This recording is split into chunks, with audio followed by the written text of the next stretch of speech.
সুযোগ পেয়েও যদি ইসলামের পক্ষে কিছু করতে না পারো, যে দলেরই হোক, সে যদি ইসলামের পক্ষের হয়, তার জন্য যদি সুযোগ পেয়েও কিছু করতে না পারো, তাহলে ব্যর্থতা সকলের ব্যর্থতা।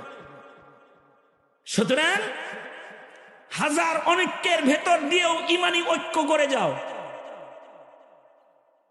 হাজার আঘাত ঘাত প্রতিঘাতের ভেতর দিয়েও ভালোবাসার চাষাবাদ করে যাও, ভালো কথা ভালো আমলের জোয়ার বহাও, তো দেখবা আল্লাহ পাক ইজ্জত দান করবেন ইনশাআল্লাহ। আর ভালো কথা আর ভালো কাজ দিয়ে যে ইজ্জত অর্জন হয়, এই ইজ্জত শুধু দুনিয়ায় না, এটা কবর হাসর সব জায়গায় স্থায়ী হয়। আর কুকর্ম, কুকথা, কুভাবনা আর কুচক্রান্ত দিয়ে যে জিল্লতি হাসিল হয়, এটা শুধু দুনিয়ায় না, এটার ধারাও কবর হাসর পর্যন্ত অব্যাহত গতিতে থেকে তাকে দোজখে নিক্ষেপ করে দেয়। ভালো কথা মানুষের ইজ্জত বাড়ায়, আর খারাপ কথাও মানুষের ইজ্জত কমায়। দুইটা নাম খালি মুখস্থ রাখো, তাতেই জীবন যথেষ্ট। শেখ হাসিনার জীবনের সবচেয়ে বড় দোষের ভিতরে একটা দোষ হলো খারাপ কথা। শাপলা চত্বরে রাতের অন্ধকারে বাতি নিভায়া, মিডিয়া সরায়া, তাহাজ্জুদরত জিকিরকারী, তলবে এলেম, নায়েবে নবী আর আবেদ বান্দাগুলা আশিকে রাসূল, যারা খাতমে নবুয়ত রক্ষায়, নবীর ইজ্জত রক্ষায় শাপলা চত্বরের রাজপথে বসেছিল।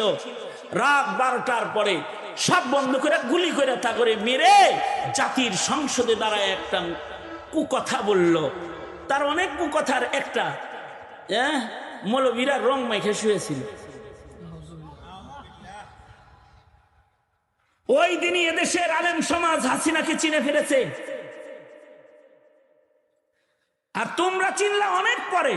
আমি করে রাজাকার বললো, তখন চিনলে না।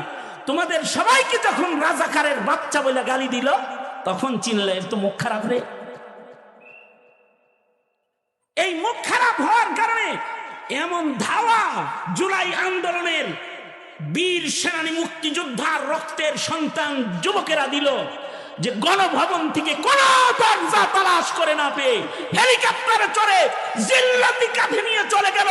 পৃথিবীর ইতিহাসের দৃষ্টান্ত পাওয়া যায়, পৃথিবীর ইতিহাসে পাওয়া যায়। খারাপ কথার সাজা, ভালো কথার পুরস্কার বেশি দূরে যেতে হবে না, খালি হাদির জানাজাটা দেখো।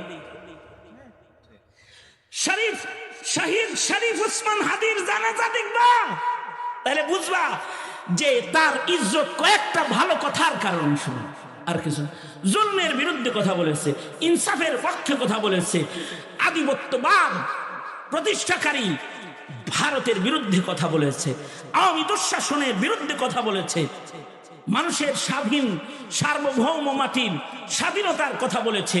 প্রয়োজনে শহীদ হবে, কিন্তু কারোর গোলামি গ্রহণ করবে না, এই কথা বলেছে। এই এতটুকুন কথার কারণে যে জানাজার ইজ্জত পাইছে, তুমি একটু মইরা টেস্ট করে দেখো, তোমার ইজ্জত আর হের ইজ্জত। আর কি বলবো? যে বুঝে সে তো দুই কথাই বুঝে, আর যে বুঝে না সে বুড়া হওয়ার পরেও বুঝে না, ওটা হয়ে যায় বুড়া শয়তান, বুঝে না।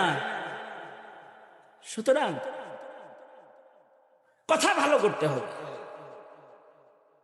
ভালো কথা কি কি? জিকির করব, তিলাওয়াত করব, দাওয়াতের কাজ করব, আমর বিল মারুফ নাহি আনিল মুনকার করব। খারাপ কথা মিথ্যা বলবো না, গীবত করব না। চগুল কয় আমি গীবত করি না, খারাপ কথা বলি না, খালি ফেসবুকে লিখি। मेरी ज़ुबानो कलम से किसी का दिल न दुखे, किसी को शिकवा न हो ज़ेर आसमां मुझसे। मेरी ज़ुबानो कलम से किसी का दिल न दुखे, किसी को शिकवा न हो ज़ेर आसमां मुझसे। ভালো কথা জমিনে আসার রাস্তা হলো কাগজ কলম। মুখের কথার চাইতে কলমের কথা বেশি মজবুত। এ কারণে আল্লাহর কথাগুলো কাগজ কলমে হেফাজত হয়, কাগজ কলমের দ্বারায় ছড়ায়। ঐশী বাণী কাগজে লেখা আল্লাহ পাক কাঠের ভিতরে নিজে লেখায় তারপরে পাঠাইছে। কারণ লেখার কথার বড় শক্তি। অনেকে ফেক আইডি ব্যবহার করে বাজে কথা কও, নির্বাচন ঘিরে নিজেরা বাজে কথা বইলা এতটা নষ্ট হয়েও না যে 12 তারিখের পরে এক দস্তরখানে বইতে পারো না, এতটা খারাপ হয়ে যায় না। একে অপরের প্রতি সুন্দর কথা, ভালোবাসা, সম্পৃক্তি বৃদ্ধি করো, মোহাব্বত বৃদ্ধি করো। কারণ মুখের কথার কারণে কেউ দোস্ত হয়ে যায়, আই লাভ ইউ, আমরা ভালোবাসে, আর আস্তে একটা গালি দিছে, আমার বাঞ্চত হয়ে গেলিছে। মুখের কথার কারণে দুশ্মন হয়ে যায়। আর মুখের কথার কারণে কয় তুমি আমার জান, তুমি আমার জীবন, তোমার ছাড়া বাঁচুম না। ভালো হয়ে যাও, ভালো হয়ে যাও, ভালো হয়ে যাও। যুব সমাজ অন্যায় লেখালেখি করে ইনশাআল্লাহ বলো। যদি লেখো তো ইসলামের পক্ষে লেখো, মুসলমানের পক্ষে লেখো, মুসলিম ভ্রাতৃত্ব বৃদ্ধির জন্য লেখো।